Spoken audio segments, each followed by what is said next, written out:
마지막 코너 절대 전략입니다. 신한금융투자 손영채 차장입니다. 안녕하세요. 네, 안녕하세요. 네, 오늘장 한마디 알려주세요. 네, 오늘장 한마디. 거품이 거치는 것은 상승의 필수 조건으로 정해보았습니다. 네, 더 멀리 가려면은 주변에 있는 여건들 조금씩 하나둘씩 문제를 해결하면서 우리가 좀 더 높게 날 수 있다라는 측면을 얘기를 해주시는 것 같은데요. 오늘장 한마디에 대한 부연 설명하고요. 또 시장 전반의 분위기 어떻게 보셨는지도 설명을 해주시죠. 네, 우선 지난주 공개된 FOMC 의사록에서 테이퍼링이란 단어가 다시 언급이 되었음에도 시장이 더 이상 놀라지 않는 이유에 대해서 생각해 볼 필요가 있을 것 같습니다. 연준이 이미 긴축의 방향으로 서서히 움직이고는 있지만 시장의 생각보다 빨리 가지는 않을 것이다 하는 기대가 반영되었기 때문인 것 같은데, 이런 기대하고는 상관없이 개인적으로 실제 금리 인상의 시점까지는 아직 시간이 많이 남았다라고 판단이 됩니다. 최근 불거진 인플레를 막아야 한다는 이슈 역시 인상 시점을 내년 정도로 보고 있기 때문일지도 모릅니다. 최근 비트코인의 급락이라든가 상품 가격 진정세 등은 실수요가 아닌 투기 수요, 이를테면 레버리지와 같은 투기 수요를 걷어내는 과정이라고 생각하시는 게 맞는 것 같고요.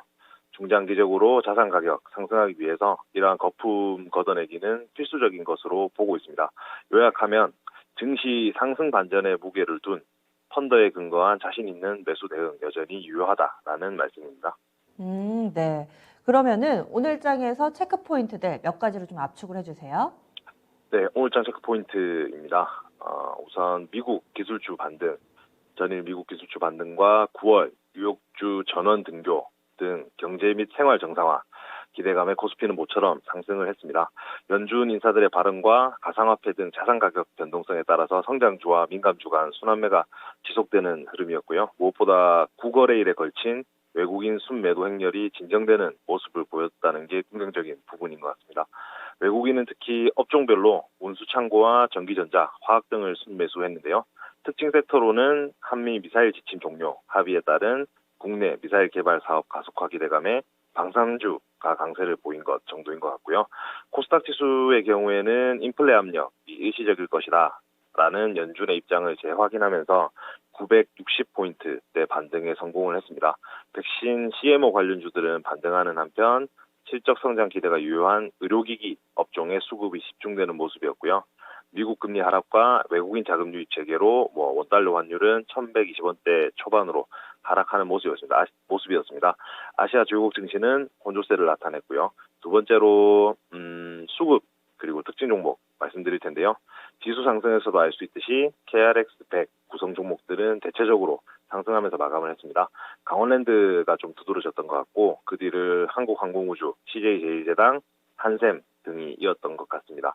거래소에서는 한화에어로스페이스, LIG 넥스원 등 방산주들 상승이 돋보였고, 백신 관련 일부 제약주들과 낙폭 과대 바이오주들의 상승이 좀 특징적이었던 것 같은데요.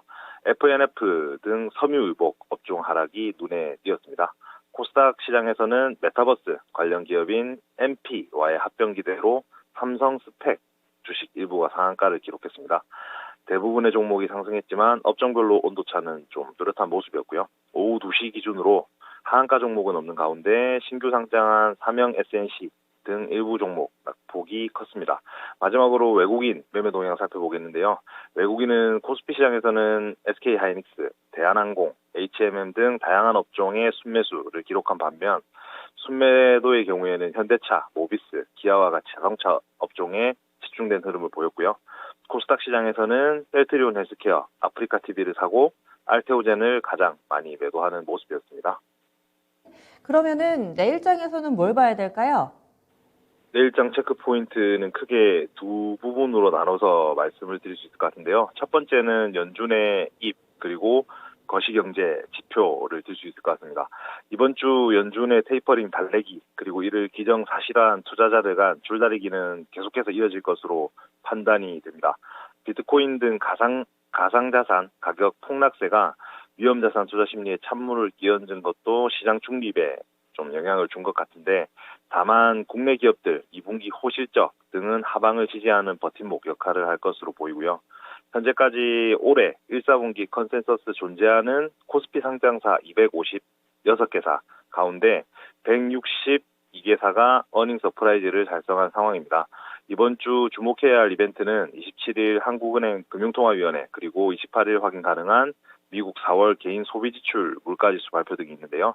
FOMC 회의록으로 긴축에 대한 민감도가 높아진 상황이기 때문에 거시경제지표에 대한 반응도 더욱 민감할 수 있다라고 예상이 되고요. 아울러 25일까지는 연준 총재들 계속해서 연설이 대거 예정되어 있기 때문에 시장의 초과적인 등락 또한 나올 수 있다는 사실은 염두에 두어야 될 것 같습니다. 두 번째로는 커지는 해외여행 기대감인데요. 백신 접종이 늘어나면서 곧 해외여행 문턱이 낮아질 것이다 라는 기대감이 커지는 가운데 국내에서도 하나투어 등 여행 관련주들 상승이 이어지고 있는데요.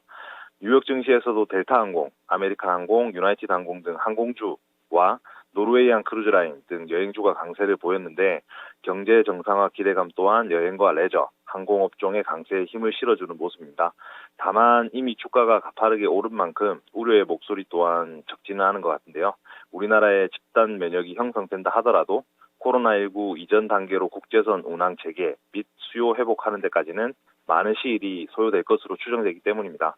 또한 현재 운항이 가능한 국내선에서와 같은 과잉 경쟁 상황이 국제선 일부 운항 재개 노선에서도 나타날 가능성도 배제할 수가 없고 대규모 자본 확충이 불가피한 상황으로 주주가치 희석 또한 예상이 되지만 단기 움직임에 집중하는 등 신중을 기한다면 수익, 여행, 항공, 면세, 카지노 등 업종에서는 추가적인 수익 확보가 가능할 것으로 보입니다. 네. 약간 우려인도 있지만 조심한다면 충분히 수익을 낼 수 있을 만한 구간으로 이렇게 여행 항공주들까지 제시를 해주셨네요. 지난주에 투자 전략으로는 저 PBR 종목군들 그리고 이격도 벌어진 종목에서 좀 수익을 찾아보자 이렇게 종목 고르는 기준을 알려주셨는데 시각 변화 좀 있으신지 향후의 투자 전략 알려주세요. 네, 향후 투자 전략으로는 이번 주 같은 경우는 펀더멘탈보다는 대외 이벤트, 특히 한미 정상회담 그 이후에 대한 부분을 좀 준비해 보았는데요. 아시는 바와 같이 지난 금요일 문 대통령과 조 바이든 대통령 첫 한미 정상회담 있은 이후에 이에 대한 말들이 많았습니다. 요약을 해보면 첫째로 외교 안보 분야에 외에 경제와 백신, 미래지향적 산업 등 다양한 분야로 동맹의 영역을 확장한 부분. 둘째로는 과거의 선언적 내용에 그쳤던 것과는 달리 투자 등 구체적 내용들이 담겼다. 그리고 끝으로 회담과 비즈니스 라운드 테이블 맞물리면서 주요 산업 기업들의 투자 내용과 규모까지 구체화되었다 정도로 말씀을 드릴 수 있을 것 같은데 코스피 재평가의 시작이라는 측면에서 투자 전략과 연관을 좀 지을 수 있을 것 같습니다. 이번 회담을 계기로 국내 반도체, 배터리, 전기차, 제약 바이오, 전략 산업의 글로벌 경쟁력을 공고히 하는 한편으로 미래 산업이 한 단계 도약하는 기회가 될 전망인데 눈에 띄는 부분은 그린 뉴딜과 같은 신재생 에너지 관련 산업 성장 부분인데요. 최근 코스피와 글로벌 증시 동향을 보시면 업종별로 색깔 변화가 좀 뚜렷한 게 특징인데 기존 주도주의 부활 그리고 시클리컬 종목들의 단기 정점 통과 가능성이 높은 것 같습니다. 그동안 뜨거웠던 산업에서는 어떤 과열을 진정시키려는 움직임이 가시화되고 차가웠던 산업에선 문제 해결 방안을 모색 중이기 때문인데 원자재 시장에서 특히 중국 정부의 규제가 가시화되면서 물가 압력 정점을 통과할 가능성이 제기되고 있어서 채권금리 하향 안정 속에 반도체 공급 차질 이슈가 미국 주도로 해결될 기미가 보이는 상황입니다. 코스피 시가총액 최상위권에 위치한 반도체, 자동차, 2차전지, 제약바이오 등의 직접적인 투자, 파트너십 강화 훈풍이 상승 추세에 힘을 실어줄 것으로 생각을 하고요. 이에 더해서 신재생 에너지와 항공우주 그리고 원전 산업 등에 유입되는 성장 기대들이 중소형주와 개별 종목에 활력을 불어넣을 것으로 보이기 때문에 증시 조정 국면에서 이러한 업종 비중 확대가 매우 유효할 것 같습니다. 네, 지난주에 이어서 이번 주에도 신세계 인터내셔널 관심 종목으로 유지하도록 하겠습니다. 네. 자세한 말씀 고맙습니다. 네, 감사합니다. 네.